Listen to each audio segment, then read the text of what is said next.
Stanford has been involved in distance education for decades. I think we're moving into a new era where we'll be able to reach many, many more students. But the political and economic conditions under which we are seeking to move into education's digital future are quite different than the ones that obtained in the 20th century. And the way in which we deliver higher education is going to need to happen more efficiently and frankly more effectively than it ever did in face-to-face classrooms. This was initially called the Stanford Instructional Television Network, and later on became SCPD, the Stanford Center for Professional Development. Of course, in the 1990s, and internet video streaming became sophisticated enough to replace that. I was doing two things simultaneously. I was doing the flipped classroom for my Stanford students, and it's called flipped because the idea is they do the lecture as homework and homework in class. And then I realized that I could put those videos online, and I turned that into what's now referred to as a MOOC, and MOOC stands for Massive Open Online Course.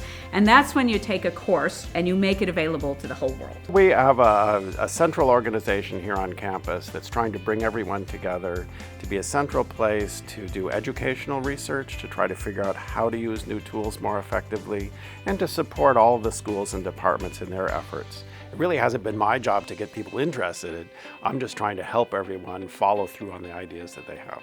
Classroom time is one of our scarcest resources, and educational technology is going to allow us to really utilize that classroom time in the best way possible. We're trying to take advantage of modern medium by creating video content of some of our lecture material, which is the type of material which is maybe fact-heavy, and rather than conveying it in a 50-minute or 1-hour lecture where multiple facts are flowing off of the stage, we're repackaging it into more digestible bites. We're so sensitive that people would misunderstand what we're doing in online learning that we named the initiative at the School of Medicine Stanford Medicine Interactive Learning Initiatives. It's a combination of the online content enriched by the interaction that then occurs in the classroom with the students, rubbing shoulders with each other